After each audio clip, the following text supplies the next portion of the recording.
According to my watch, it's 10 o'clock, and so we'll call this meeting to order of the Opioid Abatement Funding Advisory Board. I'd like to remind people in the audience, if you would, please turn your cell phones to vibrate or off. And also, if anyone wishes to speak in open forum, there's cards up here or up here to fill out, and you'll be limited to 2 minutes in your speaking. So with that, I'd like to have everyone stand and do the Pledge of Allegiance, please.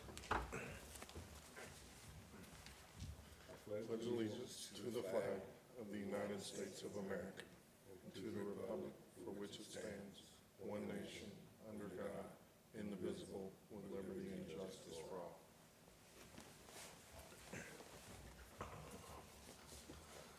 Hopefully everyone's had a chance to review the email of the minutes of the last meeting. If I could entertain a motion on that. Matt Emfinger, so moved. Second? All in favor, aye? Aye. Okay. Next thing on the agenda is the annual election of a chair and vice chair. This time I will entertain motions on that, nominations.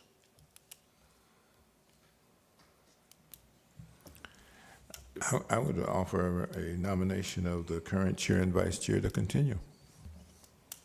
I'd second that. Okay. All in favor, aye? Aye. Aye. Aye. Unanimous. Next is Ms. Hankins is on the agenda to give a sunshine law presentation.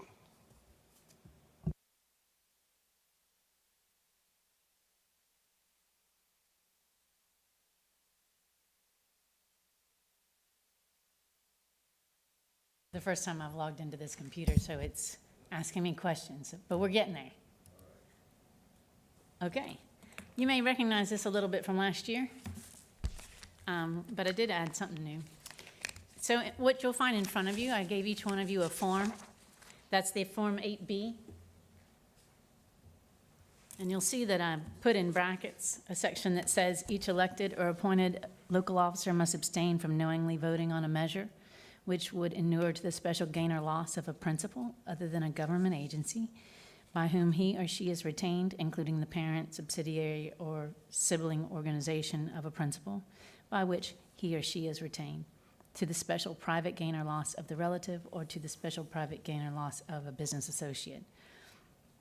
So just so you know, this includes you. If you skip down where it shows appointed officers, although you must abstain from voting, you're not prohibited by Section 112(3143) from otherwise participating in these matters. And then just below that, at the very bottom in the square, it says you must complete and file this form before making any attempt to influence the decision.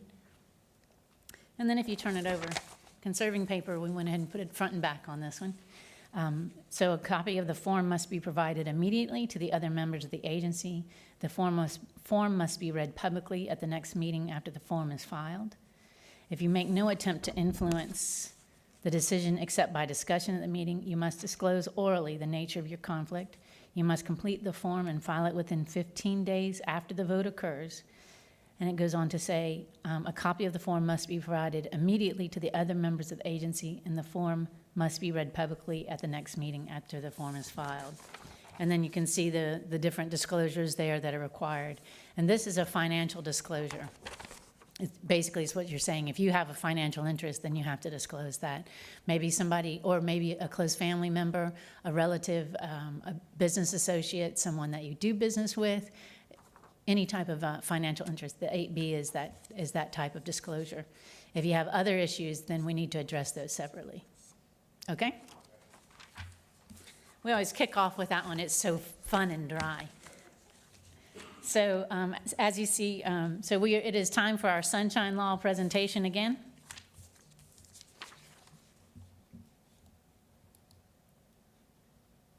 Which, like I said, you'll remember last year we talked about the pork chop gang back in, this is a photograph from 1956, or of them in 1956. It was the north region of Florida. They ran everything. There wasn't proper apportionment in the state, and after apportionment, things started to change. But leading up to that, there was, you'll remember, we talked about John Pennekamp in the Everglades, the poker party that he went to. An interesting fact was the poker party he ended up going to was actually Florida Power and Light's cabin. And one of the vice presidents from Florida Power and Light was actually interested in helping with the Everglades, so he helped to set up the game. Who knew that that Pennekamp was going to have that kind of winning hand all night? And you recall that the Pork Chop Gang, one of the gentlemen that were there, that was there, said, "Why don't you just come? What do you want? How much do you need? Whatever you need, just ask for it. We'll give it to you, but quit taking it out of our pockets." So you'll recall that. And then as you there we go. So there's, I added this to the presentation because I also give this presentation to visitors from other countries. So I give this presentation to explain what a big deal the Everglades were. If you look at what section of it was, at the time the Everglades were being developed at a large rate, and so it was so important to protect it. It is considerably shrunk from what it was originally based because of the development. And these protections were necessary because you hear all about the hurricanes and the floods and the problems they have down there. It has to do with the change in the size of the Everglades over time, not to mention the loss of species. So this is, you remember we talked about Emery Cross. And I found another interesting fact about him was that when I-75 was being developed and was going to be put in the federal highway, there was a road board that was set up, and he caught wind that they were helping their buddies buy tracks in the path of the future interstate, and that was one that really fired him up. So he was the one that kept pushing for the changes in our public records, our public meetings, policies. He kept pushing it, kept getting defeated, and finally 1967 was the reapportionment, and Florida changed as we know it. In fact, that was considered to usher in the golden age of politics in the state of Florida in the 1970s. It's so important to the people of the state of Florida that we actually were the first state to put it into our Constitution in 1992. That's both public records and sunshine law. If you don't think that it's a big thing, all you have to do is work in a public office. And you'll find out that citizens are very involved and they want to know what's happening in their government. And we regularly deal with huge public records requests. So you don't deal with it every day when you sit on this type of board. But I can tell you there's not a day that goes by that we don't get a request. And we're just one county.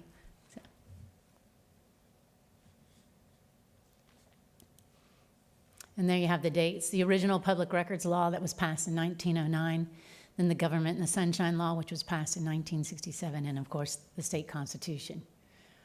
The reason why the law had to change is because it had been interpreted up to that point to only apply to when a full board was in session.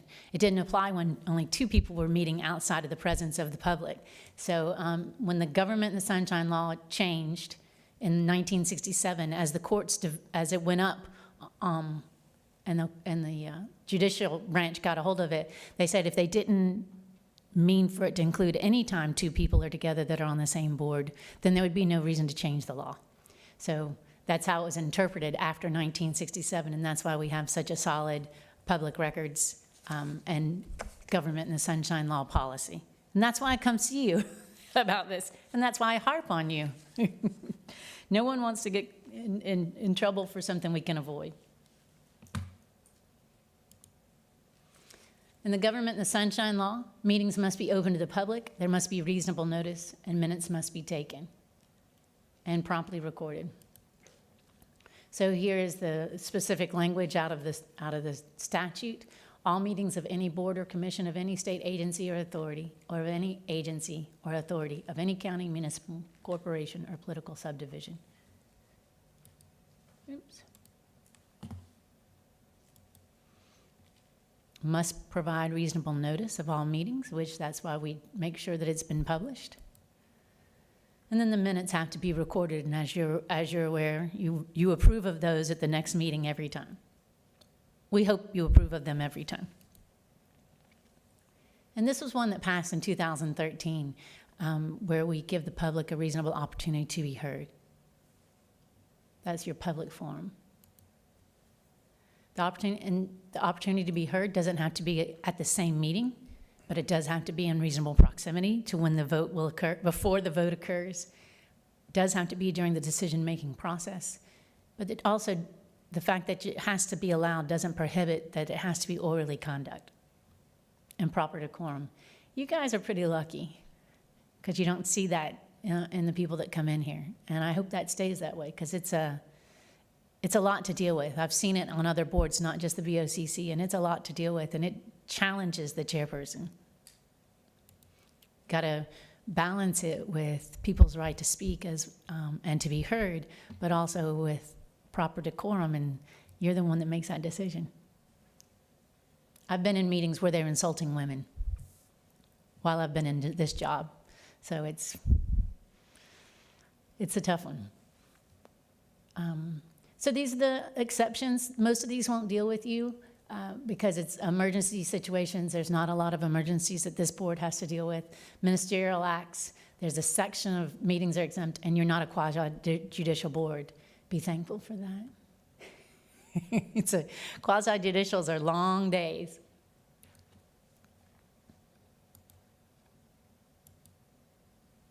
And then I added this one in. Where it talks about the direct violation for members to circulate their own position papers. This comes up a lot now that we have blogs and people have things that they want to put out there, put their opinions out on the web.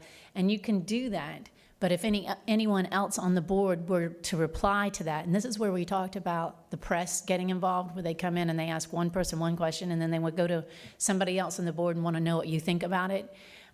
What she said, what do you think about it? That's another thing. You cannot reply to what someone else said. And we have to be very careful of that as advisors to the board, both Tina and myself. We're careful about that. When she sends out her emails, we try to catch them to make sure that she's not forwarding something to the chairperson that maybe came from somebody else. We have to be careful on that. And it's tricky. But between the two of us, we seem to be able to manage it. Let me know if we mess it up. Just say, hey, I don't think you meant to do this. And that's also why we blind copy, so that there's not a response to everyone. And then you have the penalties: non-criminal infraction, $500 fine; criminal, second-degree misdemeanor, suspension or removal with attorney's fees. There you go. Any questions? See, you're going to be able to do this without me. No, we're not. Sure. Okay, thank you very much, Christy, for that update and reminder, I guess you would say. Next thing on the agenda is public speakers. Like I said a while ago, please try to limit your comments to 2 minutes. Right now, I have one person that has filled out a form. If some other people entered since we talked about it, the form's up on the table. Please fill it out and give them to the desk here. Sean, your last name, Sean? I couldn't. No, I'm not even going to try it. Salamita. Thank you. Thank you for the opportunity to speak today. I do have some handouts. My name is Sean Salamita. I'm the president at Lakeview Center, which is the behavioral health affiliate of LifeView Group. I have spoken with this board before. I was here a few months ago to talk about the DART program, the Residential Substance Abuse Program for Adolescents. And today I'm here to talk about a program that is geared toward that population, because I know that's a population of interest and discussion to the board. I'm here to talk about a program called the TRACE program. And this falls in the category of, making the board aware of existing services that are out there, but also for consideration of possible future funding opportunities. The TRACE program has been in existence for 5 years. We've been funded through a federal SAMHSA grant. It is a program geared for young adults ages 13 to 21. The program serves 90 persons per year If you include family members, because we treat the whole family, it's closer to 150. The TRACE program is an evidence-based model, and it is community-based. We have many programs where we go into homes, into schools, into partner agencies in the community. So kind of think of the DART program, which we talked about was residential. This is kind of an intensive level program that doesn't have walls. It's in the community. So the TRACE program is pretty unique to this area. It is the only program geared toward young adults with substance abuse, mental health, or co-occurring disorder. These are young adults that are at risk of addiction and overdose, particularly opioid addiction and overdose. So unfortunately, the 5-year grant cycle ended Friday. We have been working with our primary funder, which is our managing entity, Northwest Florida Health, over the last 6 to 8 months to identify continuation funding. That has not occurred yet. They're still working on it. The program costs just under $500,000 a year.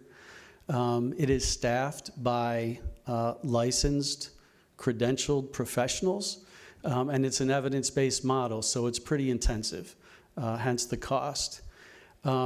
So we continue to look for funding options to continue this program because, again, it's serving the population that's been a topic of discussion for the board. It's a very effective program, we believe, at preventing these young adults from going into adulthood with ongoing addiction risk. And so we're going to continue to work with NWF, Northwest Florida Health, on funding options. We're continuing to operate the program even though the federal funding has ended. And we'll continue over coming months to try to identify how we're going to keep this program going. So again, we brought this to the board today to make you aware.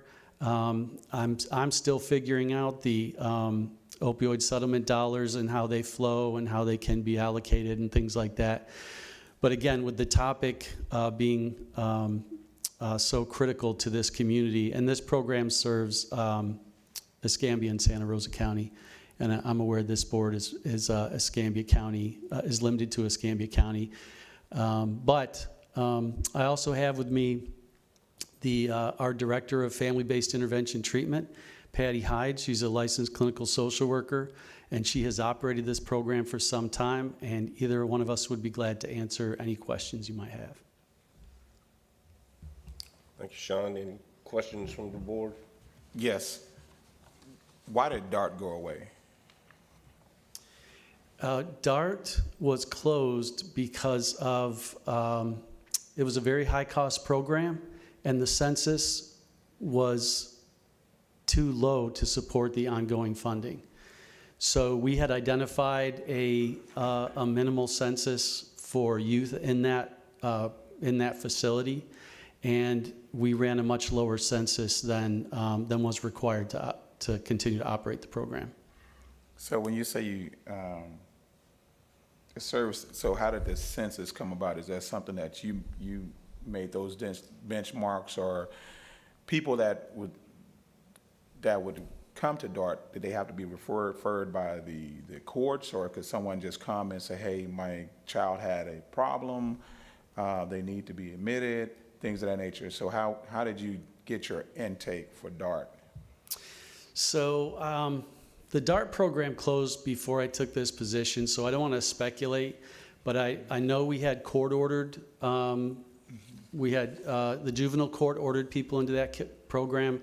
I'm not sure if we took community-based referrals as well, but I do know that we were working with the court system, and we actually went beyond Circuit 1 to look for referrals, and we couldn't maintain an adequate census.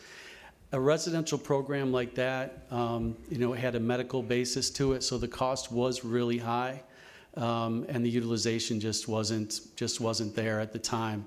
As I said last time I presented, Lakeview would entertain, reopening a program similar to DART if we could do some data analysis and know that, that the census would be there to not have the same issue repeat itself. What was the cost at the time? You know, sir, I don't know that off the top of my head. I just But- can't recall, but I can get that to you. Based on the data in which you have here, I see you do 90 whatnot. Things have, I guess, changed since, have drastically changed on the street since the closing of DART.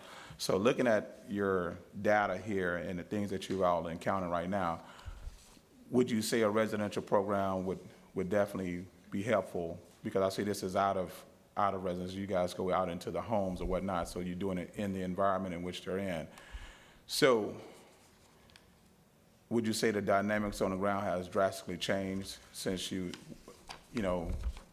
had the TRACE program up and running?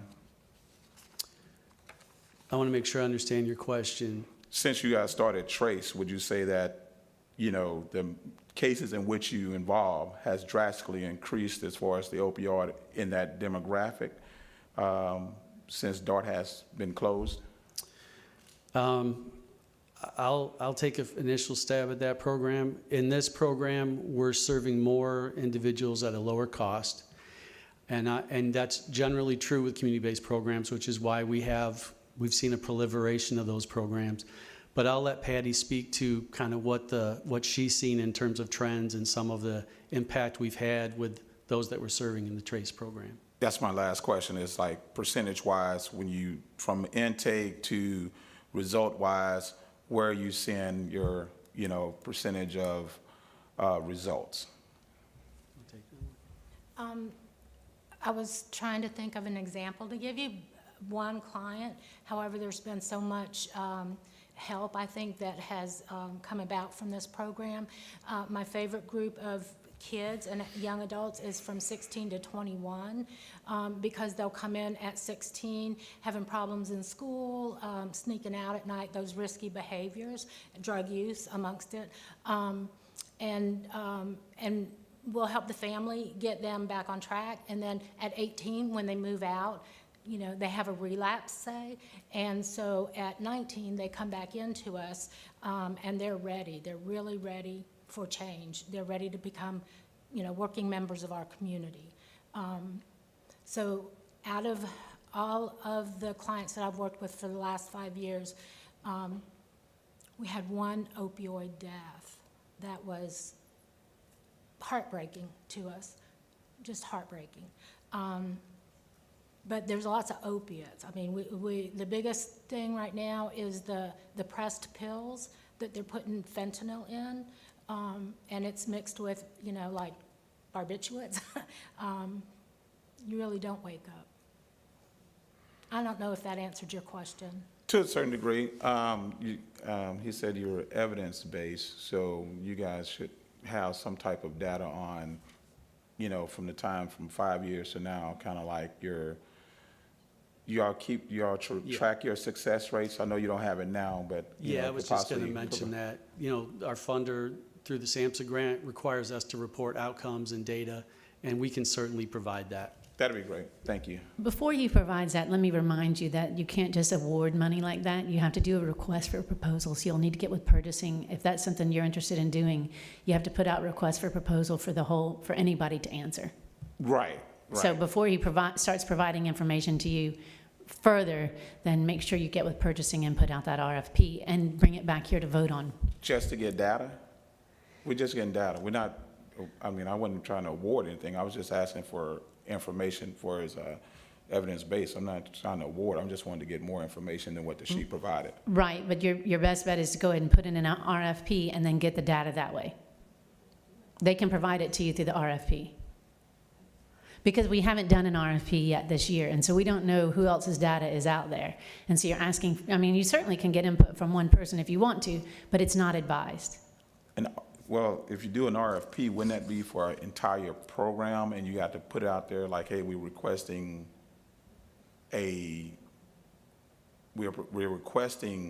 information or people to bid on doing a program of that sort?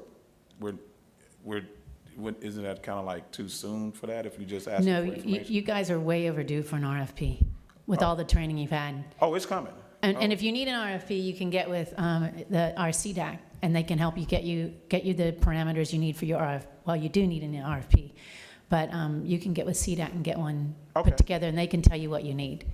I just wouldn't recommend taking in information from one party until you've solicited it from every party. Okay, Okay? all right. All right. Certainly. Thank you, Any other Sean. questions? Any other questions from the board? Okay, thank you All right. very much for your Thank you for the presentation. opportunity. Next speaker I have is Rodney Jones. Good morning, ladies and gentlemen. My name is Rodney Jones. I know I've been here several times in regards to the program that I have, but I think you guys may have just answered my question in regards to an RFP. I have a program that I would like to present, but it may not be, I may be a little bit too early. So I do want to submit that we have an evidence-based program, and we're going to do residential treatment. We're going to create a therapeutic community. I've had the opportunity to operate a therapeutic community where we had great success rates. If you do the research, you'll find out that therapeutic communities are very impactful when it comes to treating substance abuse issues.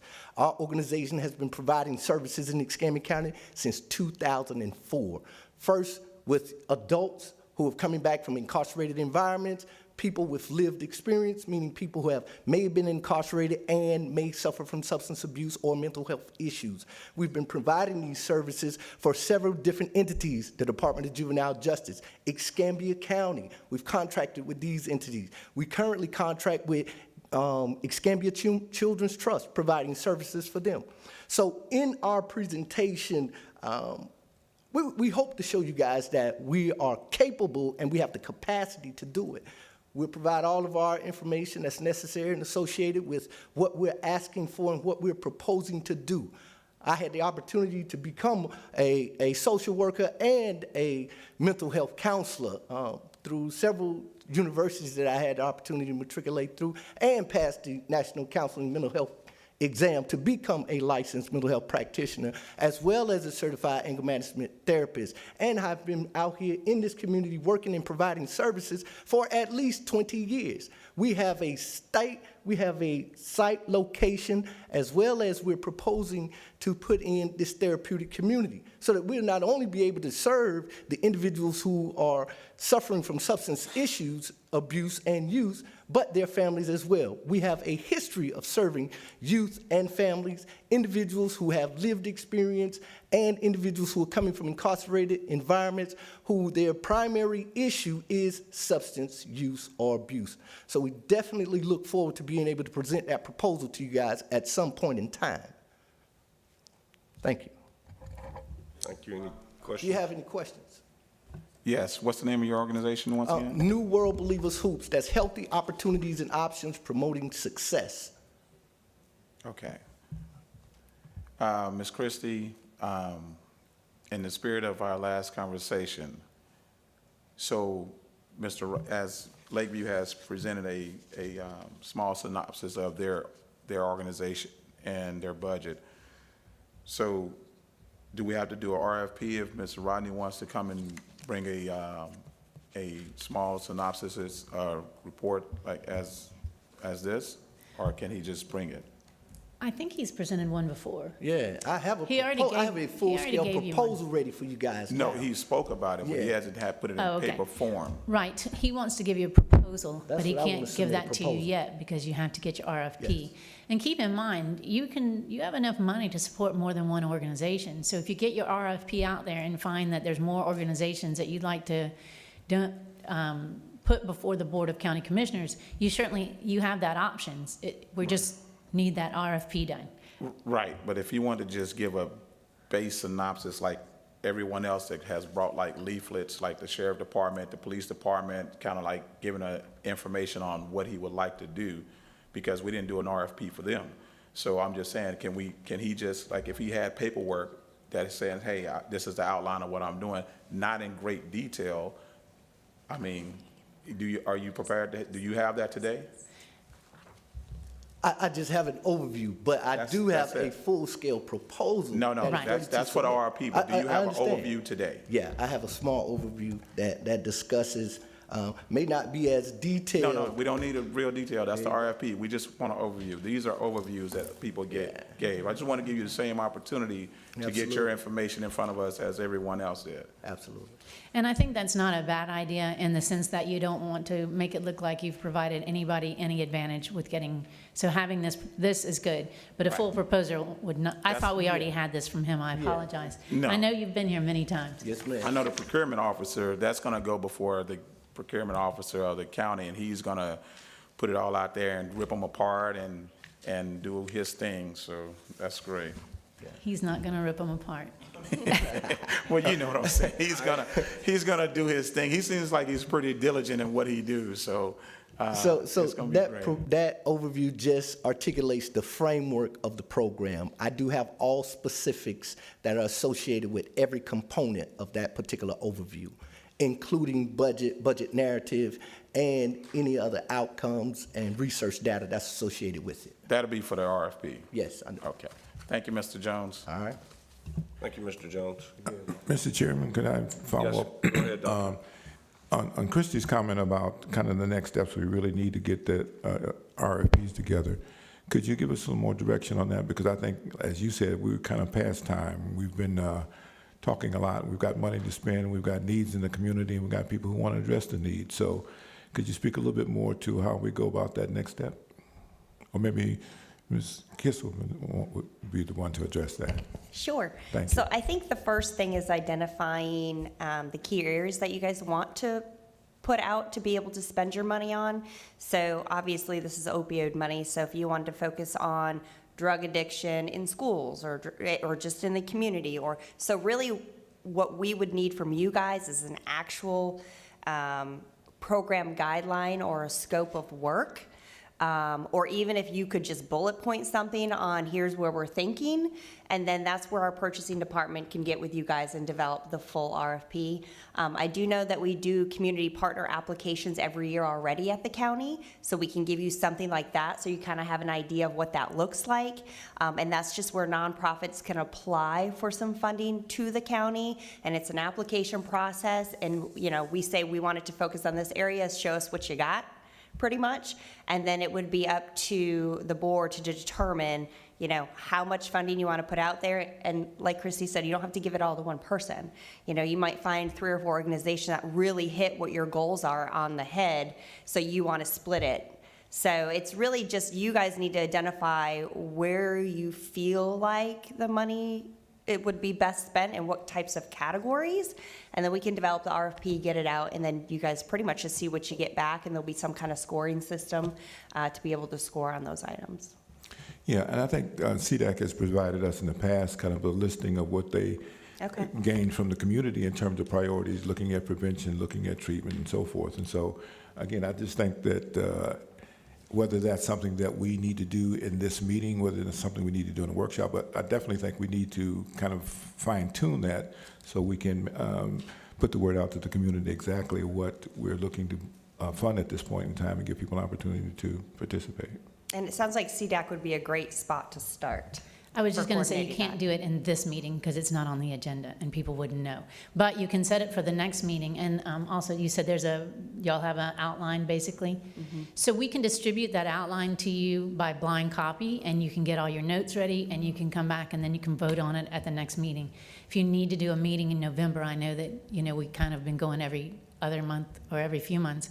If you wanted to do a meeting in November, you could do that so that you could come back with all your notes ready to go. This is what I'd like to see on there. And you just have to make sure we make the public aware that you're going to do that meeting. It sounds like what I'm hearing from the board and from Christie is that we would like at this point to move forward with call it a workshop or call it just the next meeting, as to try to prioritize and come together where we can put out an RFP for the different organizations to put in for, so. I believe the multiple organizations that have come, and they've kind of like, when you look at the guidelines of the abatement mandates, there's been multiple ones that's come, but they've also have addressed multiple priorities in the mandate all at once. And that's kind of fortunate that we have the different organizations in our community that can kind of address all these things kind of like at the same time. It's just like before we talked, of just, having everyone in the same room. And I think a November meeting might be great in order, because then we go into the December month, and so that people may be out of town for the holidays. Kathy? Yeah, I was just going to say we need to schedule a meeting in November to determine how we want to divide this.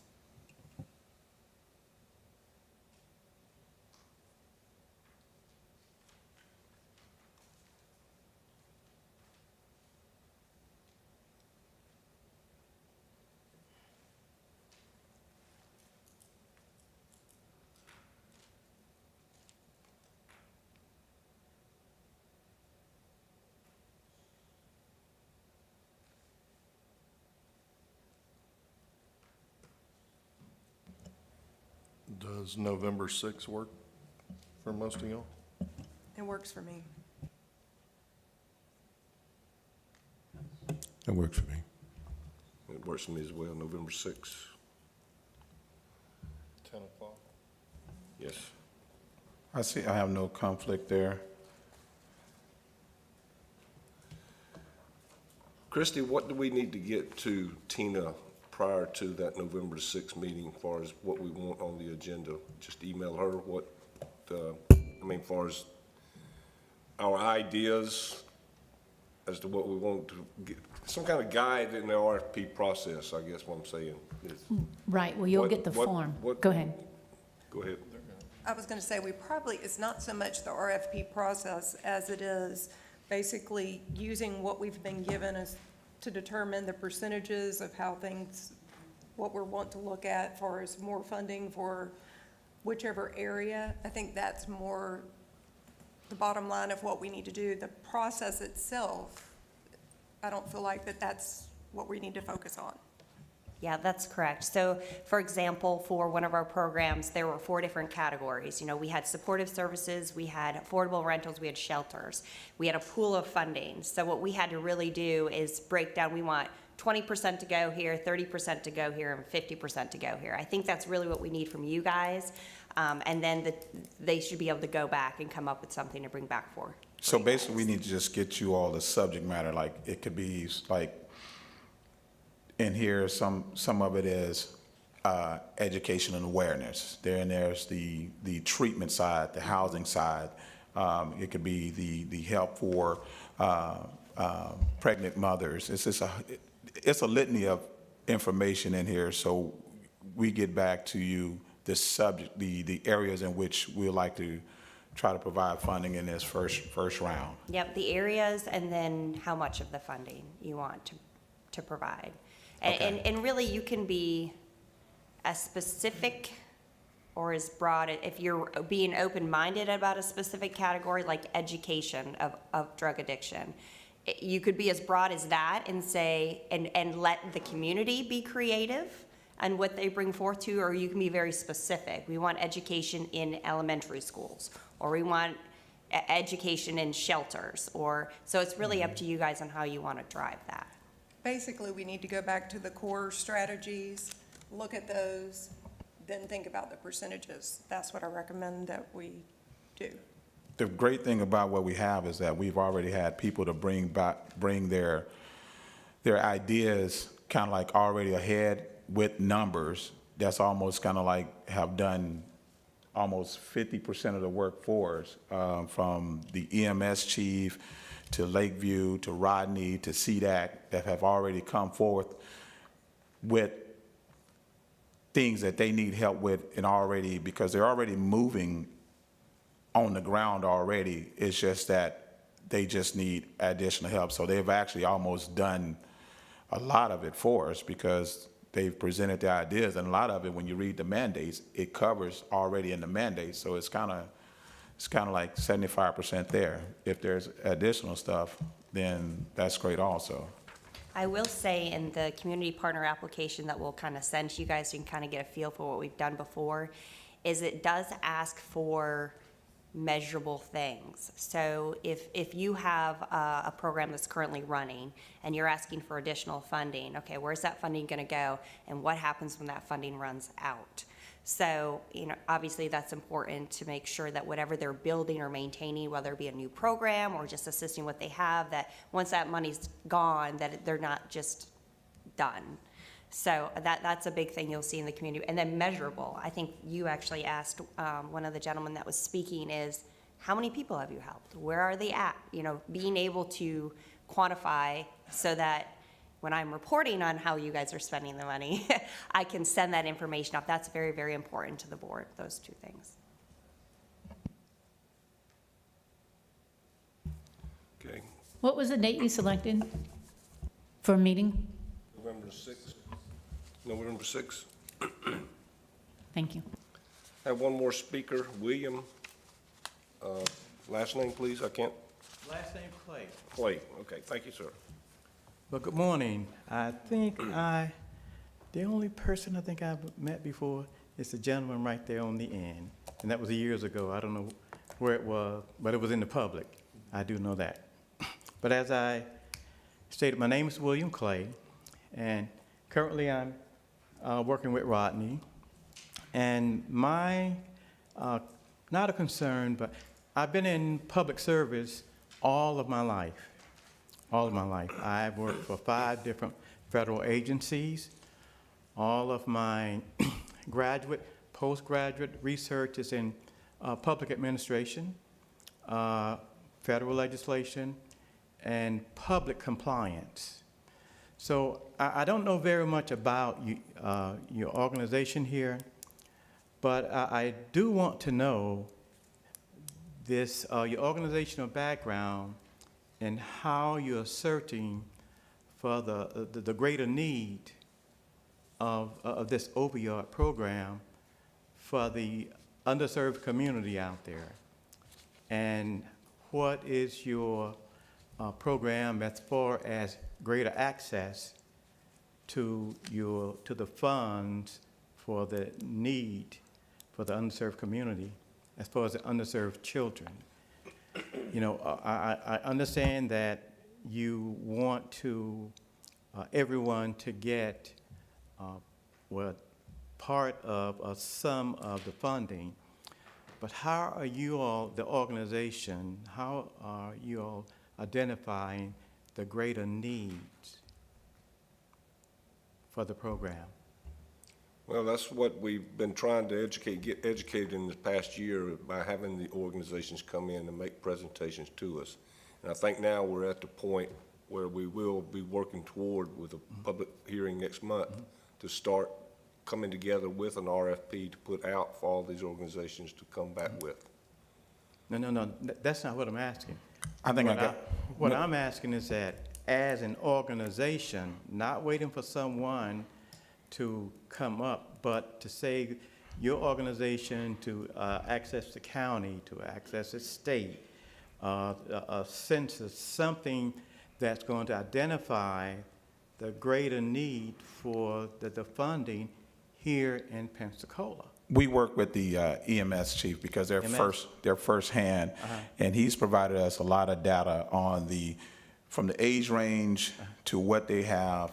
I mean, to the people in which they're treating, from the ages to the overdose percentages. And he comes in probably every other meeting, and we kind of give him, he kind of give us kind of like an idea of where they're seeing the most demand at, or they're having the most, I don't say that the most demand, but where they're interacting with the most cases and what's going on with that, because he's right now in charge of rolling out the core program. And so between him and basically the coroner's office, that's where you kind of see your census at. Well, And CDAC. And CDAC can tell you a lot about where that is. So with those agencies, they've already been coming to meetings and giving us like the idea of like, this is what we're seeing and this is what we're interacting with. and I just want to add to what you're saying too also, because you have individuals that have gone to school at the graduate level to write grants and write proposals. I've written them at all levels. And they can write them, they can write a sad story to, you know, make a blind man see, you know, a turtle run fast. But what I'm saying is that a lot of time, the greatest grant writer might get the money, might get the funds, and those that really needs the fund the most, that lives in the underserved community, or may not live in the underserved community per se, but maybe one house in a well-established area, are those individuals that really need the funding, are they getting it? And this is where we are, Mr. Clay, and we've been going through this process for pretty much the last year, and that's why we're at the RFP. And then we've been giving the community a lot of opportunity to come from a mother like Ms. Stephanie that lost her child to opioids, and when we first started, to Rodney, to CDAC, to Lakeview, and to the EMS that has been engaged over this last year. So now we've gotten a lot of input.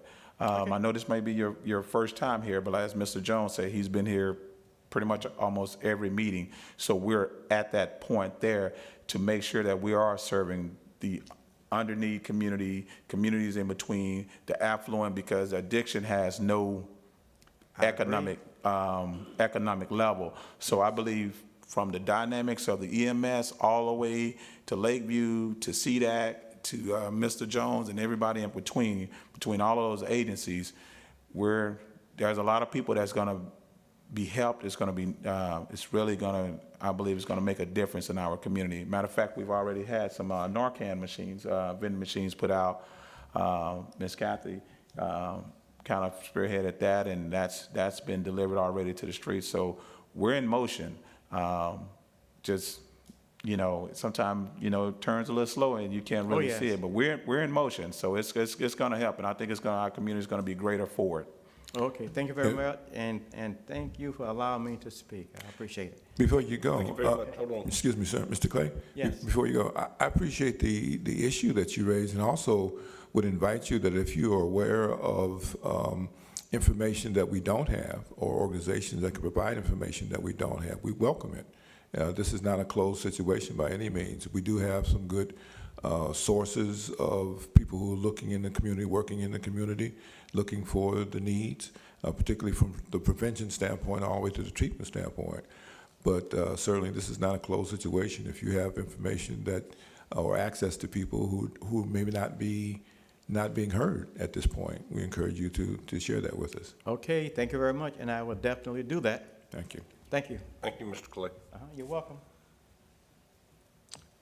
With that, that's the last thing on our agenda. We stand adjourned. See everybody November the 6th at 10 o'clock.